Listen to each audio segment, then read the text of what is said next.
দুর্গাপূজা চলে এলো, তবে আগের বারের মতো তেমন আর জাঁকজমক নেই এবারের দুর্গাপূজায়, তাই না? করোনা পরিস্থিতির মধ্যে দিয়ে সতর্কতার সাথে বাংলা এবং বাঙালি পালন করবে বাংলার শ্রেষ্ঠ উৎসব দুর্গাপূজা 2020।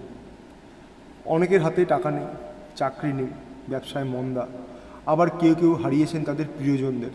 এই বছর দুর্গাপূজা 2020-তে আর উৎসব তাহলে কোথায়? দুর্গাপূজা মানে একদিকে উৎসব আর একদিকে পূজা পাঠ সাধনা ইত্যাদি। যদি উৎসবটাকে বাদ দিয়ে দিই তাহলে এই সময় সমস্যা সমাধানের জন্য একটি গুরুত্বপূর্ণ তিথি বা কাল বলা যায়। দুর্গাপুজো মহালয়ার পর থেকে শুরু হয়, চলে বিজয়া দশমী পর্যন্ত, কিন্তু বাঙালিরা বেসিক্যালি উৎসব বলতে ষষ্ঠী, সপ্তমী, অষ্টমী, নবমী, দশমী এইগুলোকে ভাবে। আসলে দুর্গাপুজোর প্রথম বা প্রধান তিথি প্রথমা থেকে শুরু হয়।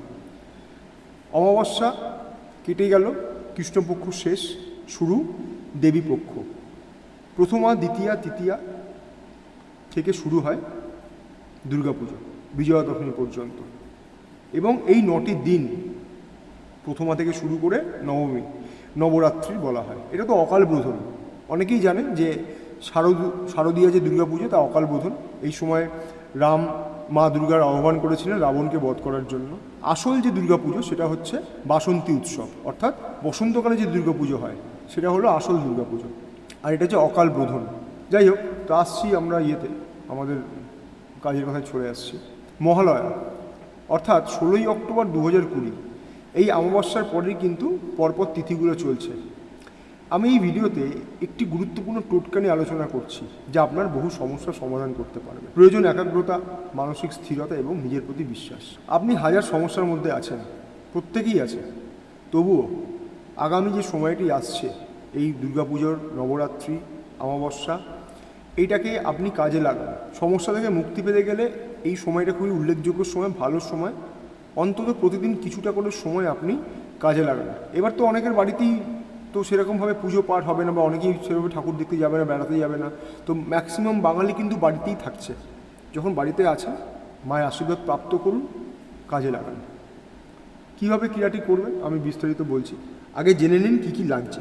9টা প্রদীপ লাগবে, সর্ষের তেল বা ঘি, যেটা দিয়ে মাটির প্রদীপ আপনি জ্বালাবেন আপনার সাধ্য মতো। আপনি সর্ষের তেলও আনতে পারেন বা ঘিও আনতে পারেন, সেটা আপনার ব্যক্তিগত ব্যাপার। তুলো অবশ্যই লাগবে, কারণ তুলো দিয়ে প্রদীপের সলতে তৈরি করতে হবে। আর কেনা সলতে দিয়ে হবে না, কারণ কি আপনার নাম এবং গোত্র অভিমন্ত্রিত করে সেই সলতে আপনাকেই বানাতে হবে। ধূপ লাগবে, কর্পূর লাগবে, গোলাপ জলের একটা শিশি নিয়ে নেবেন, একটু অগরু নিয়ে নেবেন, আর একটা কাঠের তৈরি চৌকি হলে খুব ভালো হয়। একটা লাল কাপড় লাগবে, ওই কাঠের চৌকির ওপরে পাতার মতো। একটা বড় মাটির থালা নেবেন, যে মাটির থালায় 9খানা প্রদীপ যেন ভালো করে বসানো যায়। এবং আপনার এই গেল উপকরণ। এবার আসছি যে নিয়মটা কিভাবে করবেন, ক্রিয়াটি কিভাবে করবেন। দুর্গাপুজোর আগের অমাবস্যা, যেটাকে আমরা মহালয়া অমাবস্যা বলি, এবার মলমাসের এটা শেষ অমাবস্যা। মলমাসে তো 2টো অমাবস্যা ছিল, একটা হয়ে গেছে, এবার মলমাসের শেষ অমাবস্যা, তারপরে দুর্গাপুজো শুরু। তো এই অমাবস্যার দিন আপনাকে এই ক্রিয়াটি করতে হবে। অমাবস্যার তিথি দেখে নেবেন, ওই অমাবস্যার তিথিতে আপনার ঠাকুর ঘরে বা কোনো নির্জন স্থানে বসে আপনি ক্রিয়াটি করতে পারবেন।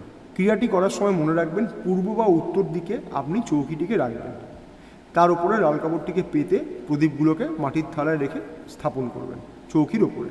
এবারে আপনি পূর্ব দিক করে বা উত্তর দিক করে মুখ করে বসছেন, অর্থাৎ যেদিকে আপনি চৌকিটাকে রাখছেন, পূর্ব দিকে বা উত্তর দিকে, সেভাবেই আপনাকে বসতে হবে চৌকির দিকে মুখ করে। আর আপনার সামনে চৌকি আছে পূর্ব দিকে এবং উত্তর দিকে। এবারে আপনাকে সলতে বানাতে হবে। যখন সলতে আপনি বানাবেন, তখন নিজের নাম এবং গোত্র দিয়ে নিজের মনস্কামনা জানাবেন। এইভাবে কিন্তু আপনাকে প্রতিদিন 9টি করে সলতে বানাতে হবে 9 দিনের জন্য। অমাবস্যাকে ধরলে 10 দিন, অমাবস্যার প্রথম দিন এবং বাকি 9 দিন, মোট 10 দিন আপনাকে কিন্তু সলতে বানাতে হবে 9টা করে, 9টা প্রদীপ আছে।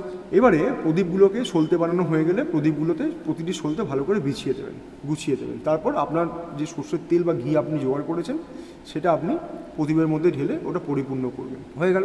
এবার আপনি ধূপ জ্বালাবেন, গোলাপ জলে সামান্য অগরু ভালো করে মিশিয়ে দেবেন, এবং কর্পূর খুব ভালো করে গুঁড়ো করে মিহি করে পিষে নেবেন। সামান্য কর্পূর হলেই কিন্তু হবে, অনেক কর্পূর লাগবে না, খুব অল্প কর্পূর, কিন্তু কর্পূরটা যেন উন্নত মানের হয়। ওই মোমবাতি বা মোম মেশানো কর্পূর হলে কিন্তু হবে না। হ্যাঁ, ওই কর্পূরটাকে ভালো করে মিশিয়ে নিয়ে আপনি গোলাপ জলের মধ্যে দিয়ে দেবেন। সামান্য কর্পূর গোলাপ জলে দিয়ে দিলেন, অগরু দিয়ে দিলেন, গোলাপ জলটা থাকলো। ঠিক আছে? এইবারে আপনি মা দুর্গার গায়ত্রী মন্ত্র জপ করে নেবেন 108 বার। অনেক মন্ত্রই আছে মা দুর্গার, একটা সহজ গায়ত্রী মন্ত্র আমি বলে দিচ্ছি। ওং হ্রিং নারায়ণী বিদ্মহে দুর্গায় ধীমহি তন্ন শিবা প্রচোদয়াৎ। এই মন্ত্রটি, এছাড়া অন্য যদি কোনো আপনি গায়ত্রী মন্ত্র মা দুর্গার জানেন, সেক্ষেত্রে আপনি 108 বার জপ করে নিতে পারেন। তারপরে এই নবরাত্রি চলাকালীন এই অমাবস্যা তিথি থেকে আপনি ক্রিয়াটি শুরু করবেন। রুদ্রাক্ষের মালায় নিজের মনস্কামনা জানিয়ে একটি মন্ত্র প্রতিদিন 108 বার করে আপনাকে জপ করতে হবে, কমপক্ষে 108 বার। কিন্তু যদি 1008 বার জপ করেন তাহলে ভালো, বা যদি জপ সংখ্যা বাড়িয়ে করেন তাহলে ভালো। কিন্তু প্রথম দিন আপনি যে সংখ্যক মন্ত্র জপ করবেন সেটা 108 হোক বা 1008 হোক বা তার বেশি হোক, ওই একই সংখ্যক মন্ত্র কিন্তু আপনাকে পরপর বাকি দিনগুলোতে করতে হবে। ধরুন আপনি প্রথম অমাবস্যার দিন 108 মন্ত্র জপ করেছেন, তারপর আপনার মনে হল আমি মন্ত্রটার সংখ্যাটা বাড়াবো, চলবে না। যদি আপনি মনে করেন যে আমি প্রথম দিন বসে 1008 বার মন্ত্র জপ করেছি, ভালো কথা, পরের দিন কমাবো, চলবে না। প্রথম দিন আপনি যে সংখ্যক মন্ত্র জপ করবেন সেই সংখ্যক মন্ত্র কিন্তু আপনাকে বাকি 9 দিন পালন করতে হবে একইভাবে। এবার আমি মন্ত্রটাকে বলবো, আগে পদ্ধতিগুলো ভালো করে শুনে নিন, বুঝে নিন, তারপরে এবার আপনি মন্ত্রগুলো জপ করছেন। এই সাধনা চলবে 10 দিন, অমাবস্যা এবং 9 দিন, অমাবস্যা এবং 9 দিন, ভালো করে বুঝুন। অমাবস্যাটা এবং বাকি নবরাত্রি শুরু করছেন অমাবস্যাতে। ঠিক আছে? এবার আপনার তো ধরুন অমাবস্যায় করেছেন, বাকি 9 দিন করেছেন, হয়ে গেছে। তারপরে আসছে বিজয়া দশমী। ওই দিনকে আপনি ওই যে গোলাপ জলটা বলেছিলাম যেখানে আপনি অগরু এবং কর্পূর মিশিয়ে রেখেছেন, সেই গোলাপ জলটি আপনার বাড়ি হোক বা আপনার ব্যবসার স্থানে হোক আপনি চারদিকে ছড়িয়ে দেবেন। এবার কি করবেন না, সেটা হলো কি, যে আপনি যখন জব করতে বসছেন, যে প্রদীপটা জ্বালিয়েছেন, নিজে থেকে প্রদীপটা নেভাবেন না। ধরুন আপনার জব করা হয়ে গেছে, প্রদীপ জ্বলছে, প্রদীপ জ্বলুক, প্রদীপ নিজে থেকে নেমে যাবে। ঠিক আছে? প্রদীপ নিজে থেকে নিভে গেলে আপনি যখন পরের দিন আবার আসছেন আসন সাধনা করতে, আসনে বসতে, তখন আপনি পুরনো পুড়ে যাওয়া প্রদীপগুলোকে বাদ দিয়ে, সলতেগুলোকে বাদ দিয়ে আবার নতুন করে সলতে আপনি দিয়ে দেবেন। কিন্তু সলতে তৈরি করছেন একই পদ্ধতিতে, 2 হাত দিয়ে ঘষে সলতে তৈরি করছেন, নিজের নাম গোত্র দিয়ে নিজের মনস্কামনা জানিয়ে সলতে তৈরি করছেন। ঠিক আছে? চৌকির স্থান কিন্তু পরিবর্তন করবেন না। প্রথম দিন যেখানে আপনার চৌকি বসানো থাকবে সেইখানেই যেন বসানো থাকে, যেন স্থান পরিবর্তন না হয়, তাহলে কিন্তু কাজটাই হবে।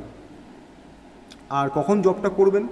অমাবস্যা তিথিতে তো জব করছেন, বাকি যে প্রতিপদ, দ্বিতীয়া, তৃতীয়া, চতুর্থী, পঞ্চমী, ষষ্ঠী, সপ্তমী, অষ্টমী, নবমী, এই যে তিথিগুলো আছে, সেই তিথিগুলোতে ভালো করে পঞ্জিকায় দেখে নেবেন কোথায় কোথায় দেওয়া আছে মহেন্দ্রকাল, অমৃতকাল, যে সময়টা, ওই সময়ে আপনি জব শুরু করুন। কেমন? ওই সময় আপনাকে কিন্তু জবটা শুরু করতে হবে। এবার আমি বলছি মন্ত্রটা, কোন মন্ত্র দিয়ে আপনি জবটা করবেন। ওং হ্রিং রক্ত চামুণ্ডে শিবপ্রিয়া ভৈরবায় মম অর্থ আকর্ষণায় কুরু কুরু সোহা। মন্ত্র আবার শুনে নেবেন একবার। আচ্ছা, আমি আরেকবার বলে দিচ্ছি। ওং হ্রিং রক্ত চামুণ্ডে শিবপ্রিয়া ভৈরবায় মম অর্থ আকর্ষণায় কুরু কুরু সোহা। এই হলো মন্ত্র। এছাড়া যদি কারোর অন্য কোনো বিশেষ উদ্দেশ্য থাকে, কোন বিশেষ উদ্দেশ্য সাধন করার জন্য আপনারা এই সময়ে বিশেষ কোনো সাধনা প্রক্রিয়া করতে চান, তাহলে আমাকে ফোন করতে পারেন। আমি আপনাদেরকে সেই প্রক্রিয়ার, সেই উদ্দেশ্য অনুযায়ী মন্ত্র এবং বিধি জানিয়ে দেব। ভালো থাকবেন। জয় মা তারা।